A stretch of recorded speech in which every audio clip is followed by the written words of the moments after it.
अगर आप लोग डीमार्ट के शेयर्स की प्राइस को देखेंगे तो डीमार्ट की शेयर्स की प्राइस लगातार गिरते ही जा रही है। जैसे कि आप ग्राफ में देख सकते हैं कि यहाँ पर डीमार्ट के शेयर्स काफी ज्यादा गिर चुके हैं। और तो और अगर मैं डीमार्ट के पी रेशियो की बात करूं तो डीमार्ट का जो पी रेशियो है वो 100 के मल्टीपल से ज्यादा ट्रेड कर रहा है। इन सारे वैल्यूएशंस पर अगर आप डीमार्ट के शेयर्स की प्राइस को देखेंगे तो यहाँ पर बहुत सारे लोगों का मानना है कि डीमार्ट के शेयर जो है वो करंटली ओवर वैल्यूड है। अगर किसी भी कंपनी के शेयर्स ओवर वैल्यूड होते हैं तो उस कंपनी के शेयर्स में इन्वेस्टमेंट करना एक रिस्की ऑप्शन होता है। तो आज के इस वीडियो में आपको बताने वाला हूं कि डीमार्ट के शेयर्स की प्राइस क्यों गिरते जा रही है, क्या डीमार्ट की शेयर्स की प्राइस सच में ओवर वैल्यूड है, और अगर आपको डीमार्ट के शेयर्स में इन्वेस्टमेंट करना है तो कितने टाइम पीरियड के लिए इन्वेस्टमेंट करना चाहिए। सबसे पहले जानते हैं कि डीमार्ट के शेयर्स की प्राइस क्यों गिरते जा रही है। अब डीमार्ट के शेयर्स की प्राइस गिरने के पीछे का सबसे पहला रीजन ये है कि यूएसए की मार्केट में रिसेशन काफी तेजी से बढ़ते जा रहा है। बहुत सारी चीजों की सप्लाई कम बढ़ते जा रही है और उसकी वजह से प्रोडक्शन का कॉस्ट जो है वो बढ़ते जा रहा है। अगर आप यूएस के मार्केट में देखेंगे तो बहुत सारे बैंक कोलैप्स करते जा रहे हैं और यूएस के मार्केट में बैंकिंग इंडस्ट्री के कोलैप्स करने की वजह से इंडिया के मार्केट में भी इस चीज का बहुत ज्यादा इंपैक्ट पड़ा है। इंडिया में भी बहुत सारा लिक्विडिटी क्रंच फेस करना पड़ रहा है और यहाँ पर बहुत सारे रॉ मटेरियल्स की प्राइस भी इंक्रीज होते जा रही है। और वहीं पर अगर आप डीमार्ट के बिजनेस मॉडल को देखेंगे तो यहाँ पर डीमार्ट का जो बिजनेस मॉडल है वो काफी ज्यादा यूनिक है।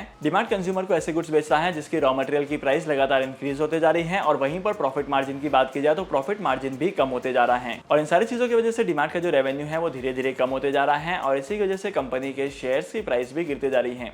वहीं पर अगर कंपनी के पी रेशियो की बात की जाए तो कंपनी का जो पी रेशियो है वो बहुत ही ज्यादा है। अगर आप HUL यानी कि हिंदुस्तान यूनिलीवर के पी रेशियो को देखेंगे तो हिंदुस्तान यूनिलीवर का पी रेशियो 60-65 के आसपास ट्रेड कर रहा है, लेकिन वहीं पर डीमार्ट का पी रेशियो 100 के मल्टीपल के आसपास है। मतलब करंटली कंपनी के शेयर्स के प्राइस कुछ ज्यादा ही ओवर वैल्यूड है। अगर आप हिंदुस्तान यूनिलीवर में इन्वेस्टमेंट करेंगे और अगर आप डीमार्ट के शेयर्स में इन्वेस्टमेंट करेंगे तब यहाँ पर डीमार्ट के शेयर्स में आपको हिंदुस्तान यूनिलीवर के कंपेरिजन में कम प्रॉफिट कमाने को मिल सकता है। इसके बाद अगर आप मार्केट में देखेंगे तो डीमार्ट के बहुत ही कम आउटलेट को एक्सपांड किया है। करंटली डीमार्ट अपने नंबर ऑफ आउटलेट को इंक्रीज नहीं कर रहा है, एडिशनल इन्वेस्टमेंट नहीं कर रहा है, क्योंकि अगर आप करंटली रियल एस्टेट के मार्केट को देखेंगे तो रियल एस्टेट के मार्केट में बहुत ही बड़ा बूम आया है। यहाँ पर रियल एस्टेट के सेक्टर में प्रॉपर्टीज की वैल्यू जो है वो इंक्रीज होते जा रही है और मार्केट में डीमार्ट के जितने भी आउटलेट हैं ये सारे के सारे डीमार्ट ने परचेज किए हुए हैं। और करंटली अगर डीमार्ट को नए स्टोर्स में इन्वेस्टमेंट करना होगा तब यहाँ पर ज्यादा अमाउंट का इन्वेस्टमेंट करना पड़ेगा, जो कि डीमार्ट के लिए बहुत ही ज्यादा क्रिटिकल डिसीजन हो सकता है। लेकिन वहीं पर अगर आप डीमार्ट के बिजनेस मॉडल को एक्सप्लोर करेंगे तब यहाँ पर आपको ये पता चलेगा कि डीमार्ट ही एक ऐसी कंपनी है जो सिर्फ और सिर्फ रिटेल सेगमेंट में काम करती हैं। और अगर आप मार्केट में देखेंगे तो ऐसी बहुत सारी कंपनीज हैं जो रिटेल सेगमेंट के साथ साथ अपने बहुत सारे डाइवर्सिफिकेशंस में अपने बिजनेस को एक्सपांड किया हुआ है। इसीलिए डीमार्ट का अदर ब्रांड्स के साथ कॉम्पीट कर पाना थोड़ा सा मुश्किल हो जाता है। और करंटली मार्केट में ऐसे बहुत सारे कंपनीज आ चुकी हैं जो क्विक कॉमर्स की सर्विस प्रोवाइड करती हैं।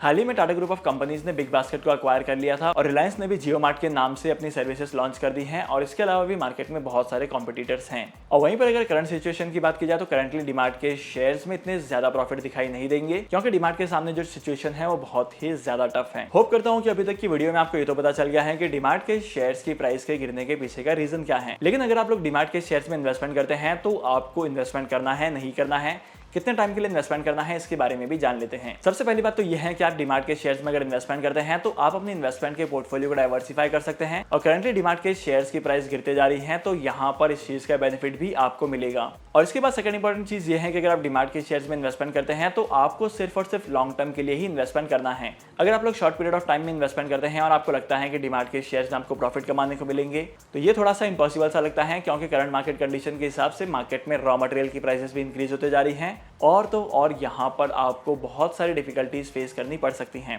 और करंटली अगर आप डीमार्ट के शेयर्स में लॉन्ग टर्म के लिए इन्वेस्टमेंट करते हैं तब यहाँ पर आपको बहुत सारे प्रॉफिट्स कमाने को मिलेंगे। डीमैट अकाउंट ओपन करने के लिए मैंने आपको टॉप 3 ब्रोकर्स का लिंक डिस्क्रिप्शन में दे दिया है, वहां पर जाकर आप डीमैट अकाउंट ओपन कर सकते हैं और स्टॉक मार्केट में इन्वेस्टमेंट करना स्टार्ट कर सकते हैं। तो आज के इस वीडियो को यहीं पर खत्म करते हैं। मैं आपको मिलूंगा अगली वीडियो में नए टॉपिक के साथ, एक इंटरेस्टिंग टॉपिक के साथ। तब तक के लिए signing off, happy investing and good bye.